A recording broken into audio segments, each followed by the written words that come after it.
The Appalachian Trail doesn't take care of itself. A lot of the maintenance is done by volunteers. There are trail angels who bring hikers into town and offer them food. There are also people who maintain certain sections of the trail.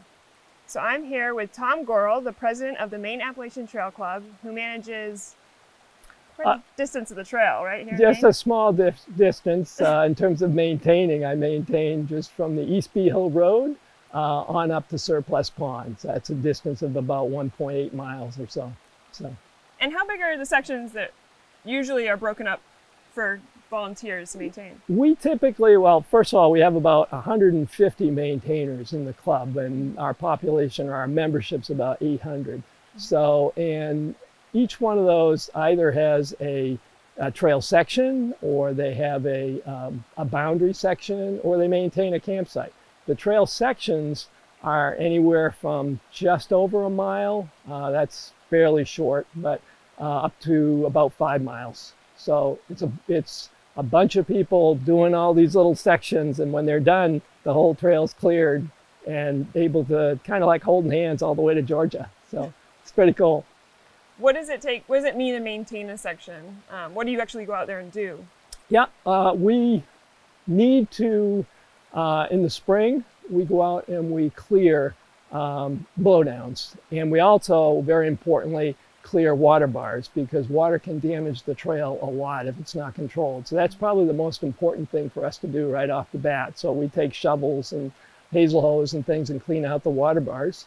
And we clear a section that's like 8 by 4. So 8 feet tall and 4 feet wide. And 8 feet sounds like a lot, but when you're carrying a backpack, it sticks up well above your head. So if you're a fairly tall person, you can clip the top of the backpack, and sometimes poles are sticking out of it as well. So, and that's what they do in the spring. And then during the year, they go out again and they'll check for, what they try to do there is to clear the trail of things like hobble bush or, debris that's in the trail. They'll clip back the hobble bush. And so they're just trying to keep it so a hiker can walk through without getting a shower, pretty much.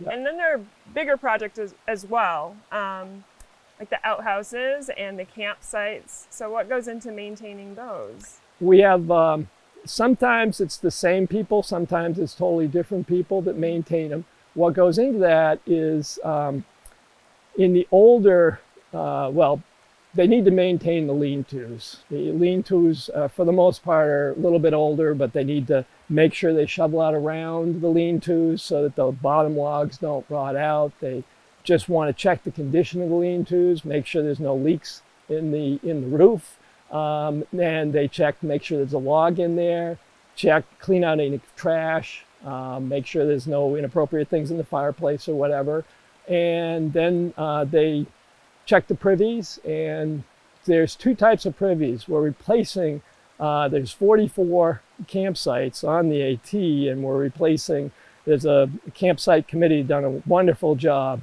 They replace about 3 a year, and they replace the old pit privies with moldering privies.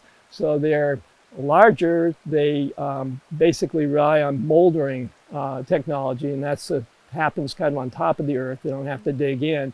And so they need to check those and make sure they have the supplies, the wood chips, and that type of thing that they need.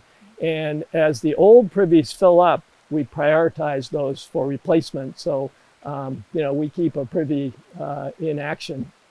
It's very important, I would think. Yeah, it's quite important. We don't want, we want people going in designated areas. It's a pretty heavily used trail, especially this time of year. So when you're out and about, what's it like to run into a hiker and talk to them? What is that interaction like? It's a lot of fun. We just ran into this morning a group from Harvard University, actually, that was out for, I think they said 5 days, and it was wonderful to talk to them all. They all had smiles on their faces. They were still really happy to be out there, and they had a great experience. And one of the really gratifying things, which I need to pass on to the campsite committee, is we just replaced the Fry Brook privy last weekend, and they were raving about it. They brought it up, I didn't, so that was a lot of fun. A nice privy in the middle of the woods when you've been out there for a few days, It's really important. It's a godsend, especially when it's been so rainy out. It's just everything's, you know, wet, and the old privies can be pretty wet. So you go into a more modern structure like that, it's really nice. A little more space in those too. That must be rewarding to talk with hikers and have them express how much they're enjoying the trail. So what do you get out of this yourself? I get out of it a lot of, and I think all our maintainers do. I mean, we all love being outdoors. It's a great experience, but it's good for us to know that, particularly with this group that just came through, they're all younger people. They're having maybe their first experience with the Appalachian Trail, and they're really enjoying it a lot. So we get that out of it. We have a lot of people that come through that say, you know, it's a really well-maintained trail, and so that's really rewarding for our maintainers, and people seem to say it's one of the better sections. So it's we take some pride in that. Especially when the terrain is so challenging in Maine. With all the roots and rocks, it really must take a lot to maintain it. Yeah, it does. We have a lot of, as you said, a lot of terrain, and we have a lot of water that can move fast. So, and we also have a lot of rock steps. But we also have a trail crew that we have that is a hired trail crew. They're young people that are trained, and they're out there during the summer months and a little bit in the fall doing the heavy rock work that we need done. So, but our maintainers do the bulk of the work. That's really the core, kind of the engine of our club. Every time I'm out on a trail and I come across a series of bog bridges, I always think this must have taken somebody a long time to come out here and a lot of effort to come out here and do this. So. It does. It takes a lot of effort, and the bog bridging is something our club still does a lot of. We can do that ourselves without, you know, a professional crew. We are kind of moving on where we can to rock stepping stones because they take less maintenance. The bog bridging will last maybe 8 to 12 years if it's like a good cedar or something like that. But then it's got to be replaced. So, and you have to haul in that bog bridging, and that's a challenge because a lot of times the roads are not close. That's the same challenge we have when we haul in the stuff for the privies, all that material and equipment. So. Yeah, that's why we're going to stone steps, but there's a lot of those wet areas that need to be addressed. So many things that you do. I mean, there's the actual maintaining the trails, the big projects, the signs we were just talking about. Yep. So many little things go into making a trail functional and then beautiful on top of that. Yeah, and we talked about signage a little bit too, because signage, there's a nice sign that happens to be right over us that there's a sign crew, a committee that maintains every one of those signs, and there's a whole big spreadsheet. But the maintainers, when they're out here, they take a look at the signs and see if it needs to be replaced, and if it needs to be, they contact our signage committee and they'll replace it. And so that's one of the many things that they do. How do you convince so many people to volunteer to do challenging work like this? That is a real challenge. And I think a lot of organizations like ours face that. The best way, I think, is to bring groups or people out, like we saw this morning, and they see what goes on. I got involved initially because a friend of mine said, "Hey, Tom, let's go out and maintain." There was another 3 or 4 people. We went out to breakfast. We had a great time. Then we went out and did the section, and I think we went out for a few beers afterwards, and it was a lot of fun. And I decided, geez, it's a good way to meet new people and people that enjoy being outdoors, which is what most of our club likes, is just being outdoors doing the maintenance. And I'm assuming that there's always room for more volunteers? Oh, plenty of room for volunteers, both for all those things I just talked about. Right now we have about 800 members, and we have about maybe 160 that do some of this maintenance work. So, but there's a lot of other work that has to get done behind the scenes. There's non-trail work, committee work, and that sort of thing. And we have our partners that, such as the Appalachian Trail Conservancy, the Maine Bureau of Public Lands, the Warden Service, those sorts of things. So we work with them quite a bit. And another thing we are working on right now is development of a trail center. We're hopefully in the final stages of raising the money that we need for the Trail Center, which should be in Skowhegan. The purpose of the Trail Center is to give our trail crew, which does the heavy work here, a place to be, a place to store all the equipment that we have for that, the trailer and everything else that's involved with that. So, and we're also hoping to use it as sort of a trail technology center, not only for our club members and crews, but also there's a lot of trails in the state, a lot of land trusts and that sort of thing. So again, it'd be a great spot for trail technology training. And we recently, through Senator Collins and Senator King, they put $475,000 into the Transportation, Housing, and Urban Development bill, which recently went through the Appropriations Committee. And so we're hopeful when that goes to the full hearing that that'll be included in that, and that'll help us a lot. Inflation has made it, it's been tough to catch up to inflation. So we thought we were almost there, but we're not. So we're still fundraising. Did we talk about the history? Do you know much about the history of the club? The history of the club, actually, wait a minute. Yeah, was started on 1937 was when the trail was completed. But it, I'm not the historian. There's a guy named Dave Field who's incredibly, but Myron Abey had a lot to do with the trail. He was from Lubec and helped to build the trail. And back in the 1980s, when the trail was first built, a lot of it went along roads and things like that. And it languished a little bit during the war, and you know it came back after that with usage. But then we're in the 1970s and 80s. The club did a major reroute. A lot of it got relocated to where it is today, and so now very little of it's on a road. That's really the history of how we got to today in a nutshell. So why are you so passionate about the Appalachian Trail?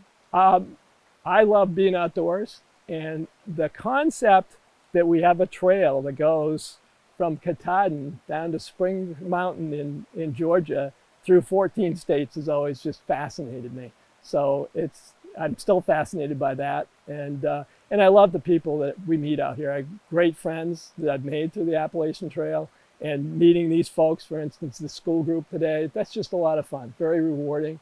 So it's basically I get involved because of the people and the reward that it gives. So I would love to see hands-on, what are some of the tools that you use to maintain the trail? What do you use them for?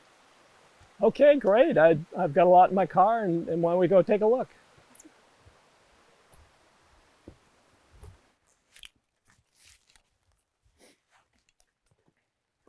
Hey, so what have we got here, Tom? Well, we got a lot of tools that a maintainer is going to use for the trail, but not necessarily carrying them all on the same trip. So in the springtime, what they really need to do is clean out water bars, and for that, they'll use a shovel, or they'll use actually a grub hoe, which I have in my pack. Mine's actually not exactly a grub hoe, but it's what every maintainer has their favorite tools, and this is one of mine because it's fairly light and I can clean out a water bar pretty quickly with that. So light. Yeah, fairly light. So they begin by clearing the trail with the chainsaw. If they're certified, you have to be certified to operate a chainsaw in the national park. And they need the PPE, or personal protective equipment, which in this case consists of chaps which go over your legs, and the ear protection, and also a face guard and helmet, all built into one. So with that, they'll clear blowdowns. And the other thing they do on their first trip, as I mentioned, was to clean out the water bars, which is probably the most important thing to do on that first trip, really. So they'll use these two tools for that.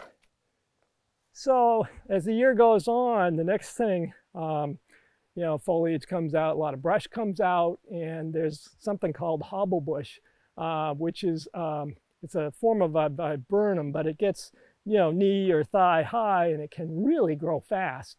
So it can start to obscure the trail.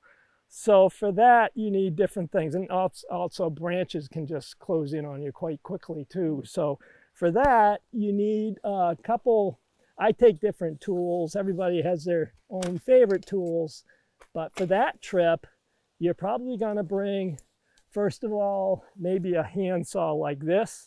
This saw can really do a lot of work in a hurry. But it's not nearly as heavy as a chainsaw, and you've already cleared the trail, so your chances of getting anything major are small. So that's for that. Set of hand clippers for clipping branches that are in the trail. These happen to be really light. You can feel how light those are. Oh, whoa, I was not expecting that. Yeah, and they can get a lot of work done. They got that cam action on them. This is nice. But you can also get longer ones, but those are, everybody has their favorite. And then I use something that a man that had recently passed away, Paul Johnson, gave me when I first took over as district manager. He called it a swizzle stick, and I've got protection on it here, but it's a blade that is sharp on both sides, and you just sort of swing it like this, and you want to move fairly quickly. But if you keep this sharp, it really cleans out things in a hurry. So that's one of my favorite tools. Some people like other things. This one, I can't even remember what the name of this one is right now, but that blade is really sharp. A lot of people like to do that kind of thing on the trail.